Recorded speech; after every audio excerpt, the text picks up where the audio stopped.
कितनी बार हुआ है कलयुग का अंत। आखिर अब तक कल की अवतार कितनी बार ले चुके हैं जन्म। क्या यह पहला कलयुग है या इससे भी पहले कई बार कलयुग बीत चुका है। क्या होगा अगर मैं आपसे कहूं कि यह पहला नहीं कल की 2448वां कलयुग है। यह सुनकर शायद आप चौंक गए होंगे। आपके मन में यह सवाल उठेगा कि हमने तो हमेशा यही सुना है कि 4 युगों का चक्र अभी पहली बार ही चल रहा है और हम इसके आखिरी सबसे अंधकार वाले युग यानी कलयुग में रह रहे हैं। यह बात सच है, लेकिन यह पूरी तरह से सच्चाई नहीं है। यह तो एक बड़ी ब्रह्मांडीय कहानी का सिर्फ एक छोटा सा चैप्टर है। आज हम आपको समय की एक छोटी ऐसी गहराई में ले चलेंगे जो इंसानी इतिहास की सोच से भी कहीं ज्यादा पुरानी है। हम उस प्राचीन गणनाओं को खोजेंगे जो हमारे धर्म ग्रंथों में हजारों सालों से मौजूद हैं। इस वीडियो को अंत तक देखिएगा, क्योंकि इसके बाद आप इस ब्रह्मांड को एक नई नजर से देखने लगेंगे और यह भी जान पाएंगे कि भगवान विष्णु ने सिर्फ एक बार नहीं बल्कि कई बार कल की अवतार लिया है। जैसा कि हम सब जानते हैं कि हिंदू धर्म ग्रंथों के मुताबिक समय सीधा नहीं बल्कि एक चक्र में चलता है। इस चक्र में 4 युग होते हैं। पहला है सतयुग यानी सत्य का युग, जिसे 17,28,000 वर्ष बताया गया है। इस दौर में धर्म अपने चारों पैर पर खड़ा होता है और हर तरफ सिर्फ अच्छाई और पवित्रता होती है। दूसरा युग है दोस्तों त्रेता युग, जो 12,96,000 होता है और इस युग में धर्म का 1/4 भाग हिस्सा यानी खत्म हो जाता है और पाप की शुरुआत होने लगती है। इसके बाद आता है द्वापर द्वापर युग, जो कि 8,64,000 वर्षों तक चलता है और इस युग तक धर्म और धर्म 50-50% में बढ़ जाते हैं। और आखिर में आता है कलयुग अंधकार का युग, जिसमें अभी हम जी रहे हैं और इसकी अवधि 4,32,000 साल की है। पुराणों के अनुसार देखा जाए तो इसकी शुरुआत 3,102 ईसा पूर्व में हुई थी, जब भगवान कृष्ण ने इस धरती से विदा ली। कहते हैं इस युग में अधर्म, लालच और हिंसा अपने चरम सीमा पर होती है। अब हिंदू धर्म ग्रंथों के अनुसार देखा जाए तो इन चारों युगों को मिलाकर बनता है एक महायुग, जो कुल मिलाकर 43,02,000 मानव वर्षों का होता है। लेकिन कहानी यहाँ खत्म नहीं होती, बल्कि यहीं से असली कहानी की शुरुआत होती है। जैसा कि हमने आपको पहले बताया, सनातन बटा है एक समय चक्र में जिसमें मौजूद है 4 युग और इन 4 युगों से मिलकर बनता है एक महायुग। और इस महायुग का एक चक्र असल में एक बहुत बड़ी घड़ी का सिर्फ 1 सेकंड जैसा है। उस घड़ी को आप ब्रह्मा का समय कह सकते हैं। अब एक एक कर हम इस महायुग के इस चक्र को समझते हैं, जो सीधे तौर पर ब्रह्मदेव की उम्र से जुड़ा है और जिसे समझने के बाद आप बारीकी से या काल चक्र या समय चक्र को समझ पाएंगे। हमारे पुराणों में समय की एक ऐसी गणना दी गई है दोस्तों, जो अविश्वसनीय रूप से विशाल है। इस गणना के केंद्र में है सृष्टि के रचयिता खुद ब्रह्मा। ब्रह्मा ही हमारी सृष्टि के रचयिता माने जाते हैं और जब कालचक्र पूरा होता है और ब्रह्मा का समय भी खत्म होता है तो उनकी मृत्यु होती है और फिर से सृष्टि का निर्माण होता है। उसमें ब्रह्मा जी का जन्म फिर से होता है। अब दोस्तों, जैसे हमारे दिन और रात होते हैं वैसे ही ब्रह्मा के भी होते हैं।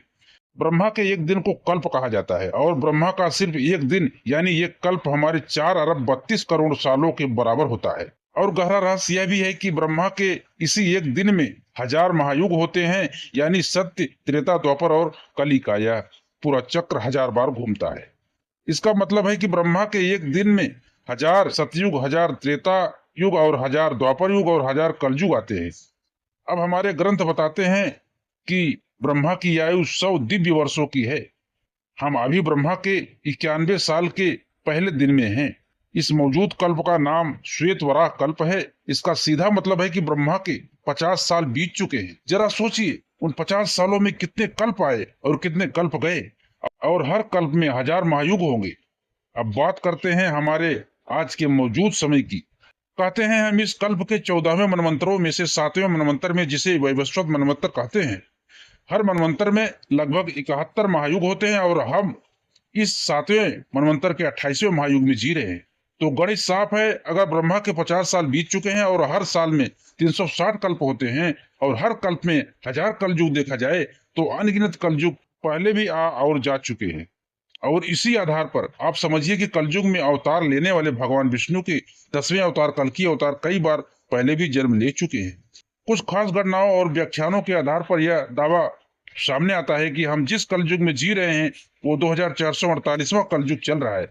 यानी अब तक भगवान विष्णु 2448वां कल की अवतार के रूप में पृथ्वी पर पहले भी कली पुरुष को खत्म करने के लिए जन्म ले चुके हैं। अब आप में से बहुत से लोग सोचेंगे कि यह सब चक्र और युग, बार बार ये युग क्यों बीत रहे हैं, यह कैसे संभव है? तो अब आपको जानकर हैरानी होने वाली है, लेकिन हमारे ग्रंथों में एक ऐसा पात्र है जो इन चक्रों का जीता जागता गवाह है, जिसे सनातन धर्म में फर्स्ट टाइम ट्रेवलर भी कहा जाता है, और उसका नाम है काकभुसुंडी। दोस्तों, रामचरितमानस में उनकी एक अद्भुत कथा है। काकभुसुंडी एक चिरंजीवी हैं जिन्हें अमरत्व का वरदान मिला हुआ है। अपनी लंबी आयु के कारण उन्होंने समय के चक्र को अपनी आंखों से अनगिनत बार घूमते हुए देखा है।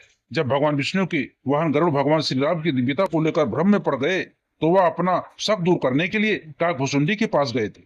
तब काकभुसुंडी ने उन्हें बताया कि उन्होंने अपनी आंखों से 11 बार रामायण और 16 बार महाभारत होते हुए देखी है। वो बताते हैं कि हर कल्प में जब जब धर्म की हानि होती है भगवान विष्णु अवतार लेते हैं। उन्होंने बार बार राम को जन्म लेते और लीला करते हुए देखा है। काकभुसुंडी की यह कथा इस बात की प्रतीक भी है दोस्तों कि समय चक्रीय है, और अपनी आने वाली अगली वीडियो में हम काकभुसुंडी जी के बारे में भी आपको विस्तार से बताएंगे, और उनके अनगिनत टाइम ट्रेवल से जुड़े हुए किस्से भी आपके साथ साझा करेंगे। जैसा कि हमने जाना कि ब्रह्मा का सिर्फ एक दिन एक काल का 4.32 अरब साल का होता है, तो इसका मतलब यह है कि मॉडर्न विज्ञान यानी मॉडर्न साइंस जिसे ब्रह्मांड की लगभग पूरी उम्र मानता है, वो वैदिक ब्रह्मांड विज्ञान में ब्रह्मा के बस कुछ दिन रात के बराबर है। ब्रह्मा की पूरी आयु मानव वर्षों के हिसाब से 311 खरब वर्षों से भी ज्यादा है। वैसे यहाँ मकसद हमारा मॉडर्न साइंस को कम दिखाना नहीं है, बल्कि यह समझाना है कि हमारे ऋषियों ने समय को किस अकल्पनीय विस्तार में देखा था। जहाँ विज्ञान एक ब्रह्मांड के बनने और मिटने की बात करता है, वहीं हमारे ग्रंथ हजारों साल पहले से ही अनगिनत ब्रह्मांडों के बनने और मिटने की बात कर चुके हैं, और यही ज्ञान सनातन धर्म को विनम्र बनाता है। हमारा जीवन, हमारी सभ्यता इसी ब्रह्मांडी नाटक में एक छोटे से कण के बराबर भी नहीं है। और आज जहां अभी भी इस कलयुग में हम भगवान विष्णु के 10वें अवतार कल के अवतार का इंतजार कर रहे हैं, वहीं देखा जाए तो कल की अवतार तो 2448 बार पहले भी जन्म ले चुके हैं। और यही सच है क्योंकि हम एक ऐसे चक्र में जी रहे हैं जो पहले भी हजारों लाखों बार घूम चुका है। यह पूरी जानकारी, यह वीडियो कैसी लगी दोस्तों, मुझे कमेंट बॉक्स में अवश्य बताइएगा। तो अगर आपको ये वीडियो हमारी अच्छी लगी हो तो इसे लाइक कीजिए, और हमारे चैनल में नए हैं तो चैनल को सब्सक्राइब करके बेल आइकन को जरूर प्रेस करें, ताकि ऐसा ही वीडियो आपको मिलता रहे। और अपने दोस्तों यारों में शेयर करें ताकि ये अपने सनातन धर्म की जानकारी सभी को प्राप्त हो सके। तो मिलते हैं दोस्तों अगले वीडियो में। जय श्री कृष्ण मित्रों।